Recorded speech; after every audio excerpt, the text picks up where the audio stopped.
അല്ല, അങ്ങനെ ചേട്ടൻ എന്നുള്ള എനിക്ക് കണ്ടാൽ ഞാൻ നേരത്തെ പറഞ്ഞു, എൻ്റെ വ്യക്തി ജീവിതവും എൻ്റെ രാഷ്ട്രീയം വേറെയാണ്.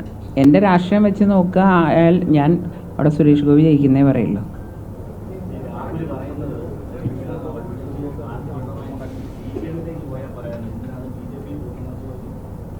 അതിപ്പോൾ ആർക്കും എന്തെങ്ങനെ വിചാരിക്കാം, അത് മാസ്റ്റർ അങ്ങനെ വിചാരിക്കുന്നുണ്ടാവും, അയ്യോ നേരത്തെ അറിഞ്ഞില്ലല്ലോ ഞങ്ങളെന്ന്.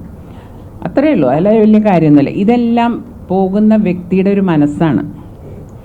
കാരണം നമ്മളെ കൺട്രോൾ ചെയ്യേണ്ടത് നമ്മുടെ മനസ്സാണ്, അല്ലാണ്ട് ബാക്കിയുള്ളവരെ നമ്മളെ കൺട്രോൾ ചെയ്യാൻ പറ്റില്ലല്ലോ. എനിക്ക് തോന്നിയത് ഇതാണ്.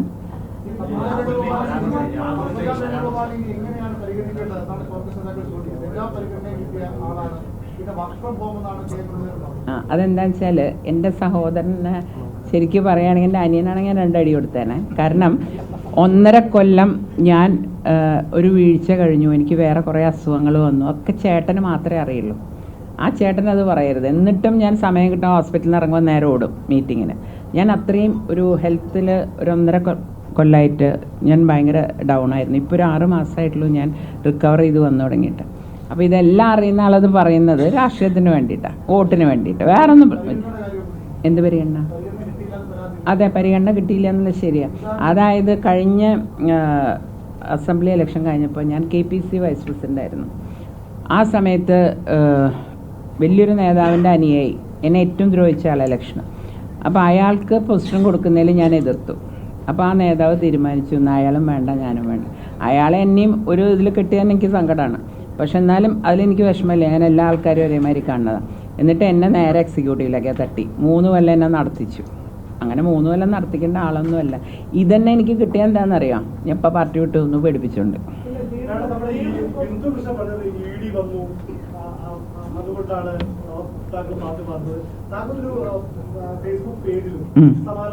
അല്ല, അത് ഞാനല്ല ഇട്ട്, അത് ഞാൻ ഇപ്പോൾ കംപ്ലൈൻറ്റ് കൊടുത്തിട്ടുണ്ട്. എങ്ങനെയാ എൻ്റെ ഇതിൽ, കാരണം കുറേ പേർക്ക് ഞാൻ ഈ പാസ്വേഡ് ഇതൊന്നും കൊണ്ട് നടക്കണമല്ല, എല്ലാവർക്കും അറിയാം, എൻ്റെ അടുത്ത സ്റ്റാഫ് പോയവർക്കൊക്കെ അറിയാം. ആരോ എൻ്റെ ഫേസ്ബുക്കിൽ കയറിയതാണ്. അതിപ്പോൾ ഞാൻ ഇന്നലെ കംപ്ലൈൻറ്റ് കൊടുത്തിട്ടുണ്ട്.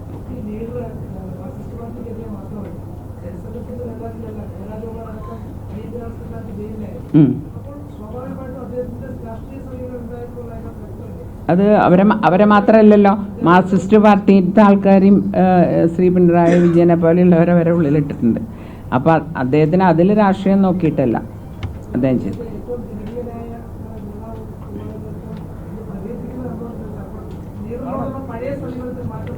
കോൺഗ്രസ്സിലെ കേരളം കണ്ട ഏറ്റവും നല്ല മുഖ്യമന്ത്രിയായിരുന്നു കെ കരുണാകരൻ. അത് കഴിഞ്ഞ് ആരാണ് ഇവിടെ വികസനം കൊണ്ടുവന്നത്? അല്ല, ഒരാളും കൊണ്ടൊന്നുമില്ല.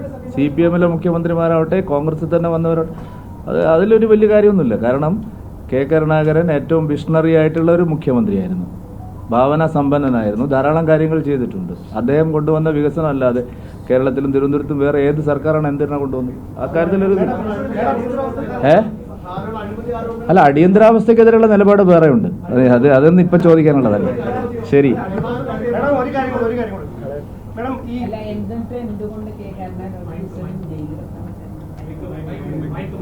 നമുക്ക് അവസാനിപ്പിക്കാം.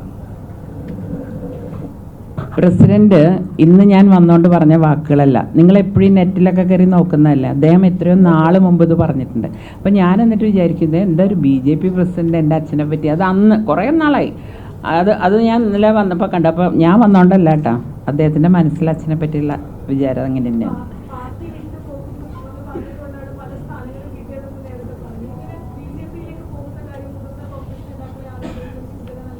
ആരോടും പറഞ്ഞിട്ടില്ല.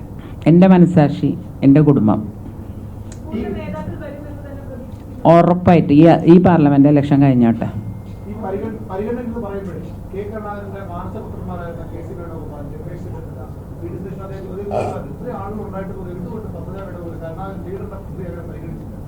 അത് അവരോട് ചോദിക്കണ്ട, എന്നോടല്ല. ഈ കഥകളൊക്കെ നിങ്ങൾക്ക് അറിഞ്ഞിട്ട് പിന്നെ എന്നെ കൊണ്ട് ചോദിപ്പിക്കണ നിങ്ങൾ അങ്ങനെ എന്നെ കൊണ്ട് പറയിപ്പിക്കണ്ട. ഞാൻ ഒരു അന്തസ്സുള്ള ആളാണ്. ഞാൻ കഴിഞ്ഞു പോയതൊന്നും ഞാൻ ഒരാളെയും കുറ്റം പറയാനില്ല. അതിന് ആവശ്യം വന്നാ പറയാനൊട്ടും മടിക്കൂല. അല്ല, ഇന്നത്തെ വാർത്താ സമ്മേളനം ഇന്നവിടെ എല്ലാ ചോദ്യങ്ങളും ഇത് ധാരാളം ഉണ്ട്.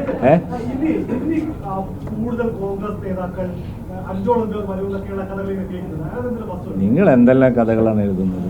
കേരള BJP പത്മജ വേണുഗോപാൽ വരുന്നതിന് എതിരാണെന്ന് ഇപ്പോഴും നിങ്ങൾ കാണിച്ചുകൊണ്ടിരിക്കുകയാണ്. നിങ്ങളെ ഉദ്ദേശം കോൺഗ്രസിനെ സഹായിക്കാനാണ്. ദയവായിട്ട് എന്നോട് ആ ചോദ്യം ചോദിക്കേണ്ട, ഞാൻ വെറുതെ എന്തെങ്കിലും പറയും. കാരണം നിങ്ങൾ കോൺഗ്രസ് തകരുന്നതിലും കോൺഗ്രസിൽ നിന്ന് ആളുകൾ BJPയിൽ വരുന്നതിലും വലിയ അസ്വസ്ഥതയാണ്. കോൺഗ്രസ് നേതാക്കളെക്കാൾ വലിയ അസ്വസ്ഥതയാണ്. എന്തിനാണ് നിങ്ങൾ ഈ സഹായം? എല്ലാ ചോദ്യങ്ങളും ഇന്ന് തന്നെ ചോദിക്കേണ്ടെന്ന്. ഇനി എത്രയോ ദിവസം ബാക്കിയില്ലേ ഇലക്ഷൻ ക്യാമ്പയിൻ?